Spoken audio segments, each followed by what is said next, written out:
ఇక బ్రేకింగ్ చూస్తున్నాం. Iran Israel మధ్య వరుసగా దాడుల పరంపర కొనసాగుతోంది.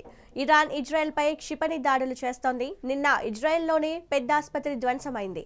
తాజాగా బిర్షెబా మైక్రోసాఫ్ట్ ఆఫీస్ సమీపంలో ఇరానీ క్షిపణి ఢీకొట్టింది. దీంతో ఆ ప్రాంతంలో భారీ అగ్ని ప్రమాదం సంభవించింది.